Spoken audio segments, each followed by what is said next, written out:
Ini dia 7 Menteri Prabowo dengan kinerja terbaik dalam 100 hari masa pemerintahan Presiden Prabowo versi survei indikator. Survei yang diselenggarakan oleh Indikator Politik Indonesia pada 16-21 Januari 2024 mengungkapkan hasil yang menarik tentang kinerja para menteri Indonesia. Survei ini menggunakan metode multi-stage random sampling dengan margin of error sebesar 2,9% pada tingkat kepercayaan 95%. Wawancara dengan responden dilakukan secara tatap muka kepada 1.220 orang responden yang dipilih secara acak pada periode 16-21 Januari 2025. Dalam survei tersebut, Menteri Keuangan Sri Mulyani Indrawati mencatatkan angka tertinggi dan menjadi menteri dengan kinerja yang dianggap paling baik oleh masyarakat. Dengan perolehan angka persentase sebesar 11,4%. Disusul Menteri BUMN Erick Thohir dengan perolehan angka sebesar 11,2%. Agus Harimurti Yudhoyono atau yang akrab disebut AHY, yakni Menko Infrastruktur dan Pembangunan Kewilayahan, menduduki urutan nomor 3 dengan perolehan nilai 4,8%.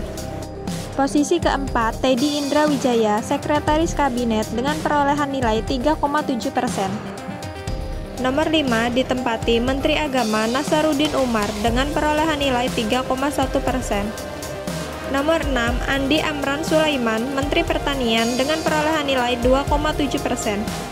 Dan Yusril Iza Mahendra, Menteri Koordinator Bidang Hukum, Hak Asasi Manusia, Imigrasi, dan Pemasyarakatan ada di urutan nomor 7 dengan perolehan nilai 1,6%. Burhanuddin sebagai peneliti utama Indikator Politik Indonesia menjelaskan bahwa 7 nama menteri yang muncul dalam survei tersebut tetap teratas, meski tidak ada daftar nama yang diberikan sebelumnya kepada responden atau top of mind. Nah ini top of mind ya. Top of mind artinya kita nggak kasih pilihan jawaban apa. Lagi-lagi pertanyaan ini tanpa memberikan pilihan jawaban apapun, ada 11,4% masyarakat yang menyebut Sri Mulyani sebagai menteri dengan kinerja paling baik. Kedua, Erick Thohir. Ketiga, AHY. Keempat, Teddy Indrawijaya. Kelima, Nasaruddin Umar. Keenam, Andi Amran Sulaiman. Ketujuh, Yusril Iza Mahendra. Ini 7 menteri yang tertinggi menurut simulasi top of mind. Nah, yang lain itu ada yang nyebut, tetapi di bawah 1% atau bahkan nggak ada yang nyebut sama sekali. Jadi kita nggak tampilkan. Jadi kita hanya menyebut yang 1% ke atas. Burhanuddin juga menambahkan bahwa meskipun ada upaya untuk memberikan daftar nama menteri kepada responden, nama-nama yang muncul tetap tidak berubah signifikan. Ya. Nah, tentu saja kita punya kekhawatiran kalau pakai top of mind, karena tadi masyarakat datang dari latar belakang pendidikannya dan cuma ada 13% warga yang pendidikannya S1 ke atas, mungkin punya efek berkaitan dengan tingkat awareness terhadap para menteri, apalagi menterinya sekarang banyak. Gitu. Coba sekarang kita kasih daftar nama. Ini daftar, ya. Kalau tadi top of mind, ternyata juga nggak berbeda jauh memilih Prof. Suparji ya. Jadi kalau kita pakai daftar nama itu ya peringkat pertama dan kedua ya antara Pak Erick dengan Sri Mulyani. Ya berikutnya AHY, kemudian Pak Nasar, dan kelima Bung Teddy, kemudian Pak Amran, dan terakhir di peringkat ketujuh adalah Pak Yusril. Jadi ketika kita kasih daftar nama itu tidak mengurangi, tidak menambah jawaban responden secara signifikan.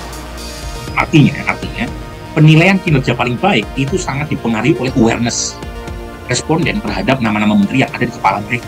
Sehingga ketika kita kasih daftar nama sekalipun, masyarakat tidak berkurang signifikan terkait dengan nama-nama menteri yang dipersepsi positif ini. Hal ini menunjukkan bahwa kepuasan masyarakat terhadap kinerja menteri sangat terkait dengan awareness atau kesadaran masyarakat terhadap nama-nama tersebut.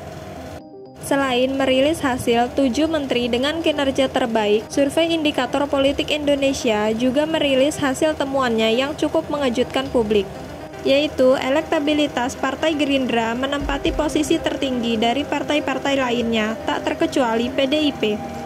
Survei terbaru Indikator mencatat, elektabilitas Gerindra mencapai 35,9%, menempati posisi tertinggi, jauh melambung di atas partai-partai lainnya. Lakukan itu elektabilitas Gerindra menjulang roket, jadi 35,9%. Peringkat kedua dengan selisih yang sangat jauh PDIP, kemudian disusul Golkar di peringkat ketiga. Partai-partai lain di bawah.